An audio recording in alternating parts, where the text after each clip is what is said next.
গৌরবঙ্গ ইউনিভার্সিটির আন্ডারে আমাদের ফোর্থ সেমের সাম্মানিক বাংলা অর্থাৎ মেজর বাংলা বিষয়ের পেপার কোড 402 মডিউল 4 সেখান থেকে আমরা আজকের একটা ছোট্ট গল্প নিয়ে আলোচনা করছি তারাশঙ্কর বন্দ্যোপাধ্যায়ের, সেটা হচ্ছে কি নারী এবং নাগরিক। ছাত্রছাত্রীরা সবাই এখানে উপস্থিত এবং তারা এক এক করে কী করবে, প্রেজেন্টেশন দেবে। আর প্রেজেন্টেশনে আজকে প্রথম প্রেজেন্টেশন সেটা হচ্ছে কি স্মৃতিকণা সরকার। জোরে হাততালি তাদের।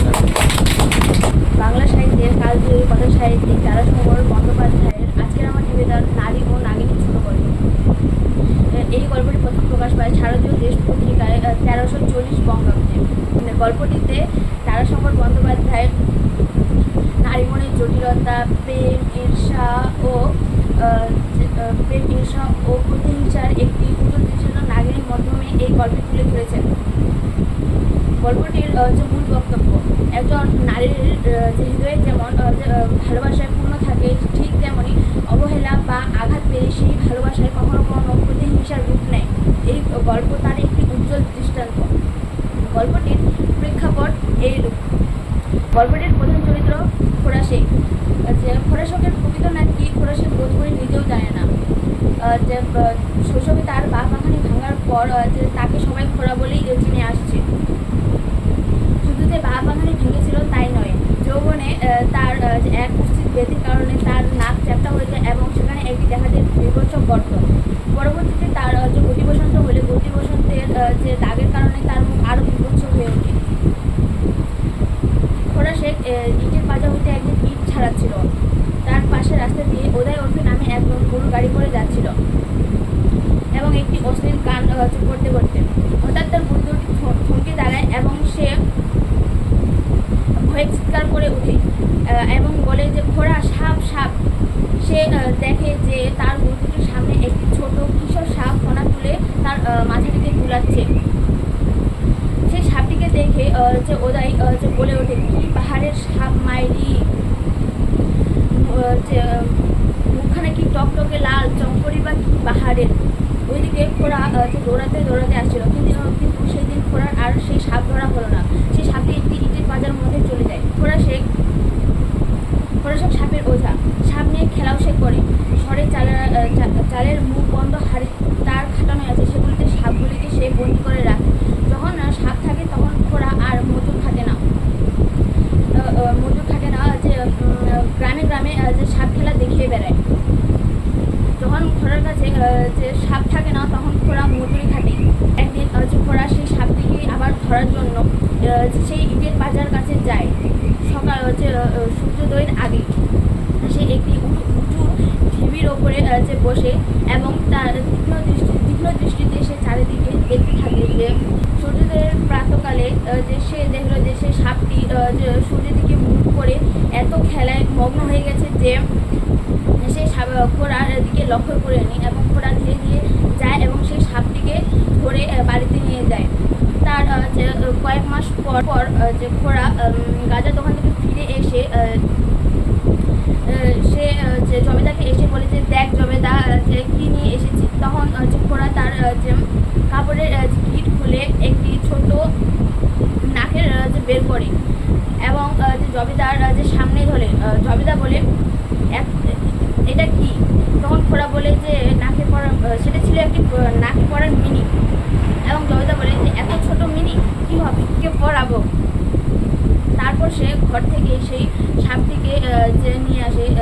সাপটি আগের মতো আর দেখতে নেই। তারপর ঘোড়া সেই সাপটিকে ধরে তার নাকে সেই মিনিটি পরিয়ে দেয় এবং সেই সাপটি ব্যথায় ও রাগে ঘোড়ার দিকে বারবার ছোবলে দেওয়ার চেষ্টা করে এবং ঘোড়া তখন বলে যে, রাগ করিস না বিবি, দেখতে তোকে কত সুন্দর লাগছে।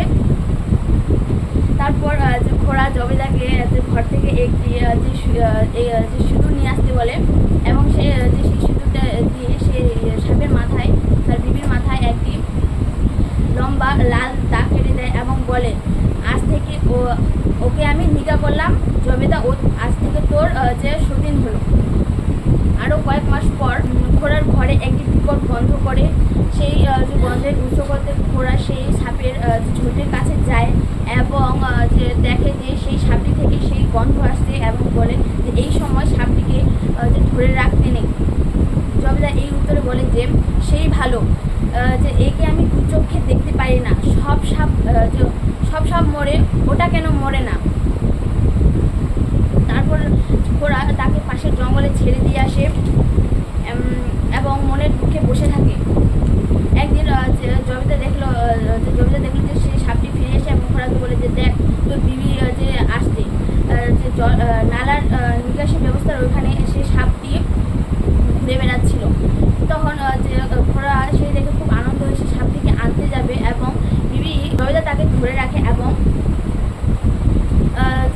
একটি যে ঘুটে নিয়ে যে সেই বিবির উপরে ছুঁড়ে মারে। বিবি যে লাগে যে মাটির উপরে 2-3 বার ছোবল মেরে সেখান থেকে চলে যায়। সেই দিন রাত্রি জবেদা হঠাৎ চিৎকার করে ওঠে এবং যে কি যেন কামড়েলে। তখন যে ঘোড়া ওঠে এবং দেখে যে জবেদার পায়ে 1 ফোঁটা রক্ত টলটল করছে। তারপর জবেদা আবার চিৎকার করে উঠে সে বললো যে তোর বিবি কামড়েছে, দেখ তোর বিবি। তারপর ঘোড়া সেই সাপটিকে তুলে একটি ঝাঁপের মধ্যে রাখলো। তারপর সূর্যোদয়ের আগেই জবেদার মৃত্যুর লক্ষণ প্রকাশ পেল এবং সে সেখানে মারা যায়। ঘোড়া তখন বলে জবেদার যদি না বাঁচে তোকে আমি মেরে ফেলবো। তারপর আর সে সাপটিকে আর মারতে পারে না। সে তার ভিটে মাটি ছেড়ে চলে যায়। সাধু সে ভিটে মাটিতে সেই উদয় না কাটিয়ে তার বংশ বিস্তার করে এবং যে তার যে বাড়ির পাশে যে রাস্তা ছিল সেই রাস্তা দিয়ে আর লোক যাতায়াত করতে পারতো না এবং বলতো যে বড় ভয় করে। ওরা শেষে একটাই কথাই বলে যে তুই যে তোরও তো দোষ নেই, জবেদাও যেমন তোকে দেখতে পারতো না তুইও সেরকম জবেদাকে দেখতে পারতিস।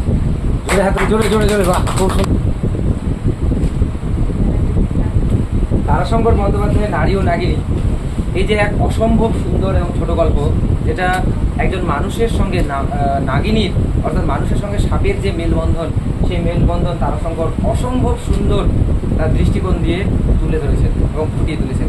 সেই আলোচনাটাই আজকে ছাত্রছাত্রীগুলো এখানে এসে প্রেজেন্টেশন দিচ্ছে। তো অবশ্যই তাদের জন্য বলবো, যারা ক্যামেরায় দেখছে অর্থাৎ অনলাইনে আছে তাদের জন্য বলবো, যারা মোবাইলে দেখছো জোরে জোরে হাততালি দিতে, আর যারা বসে আছে তাদের জন্য অবশ্যই জোরে জোরে হাততালি দিতে।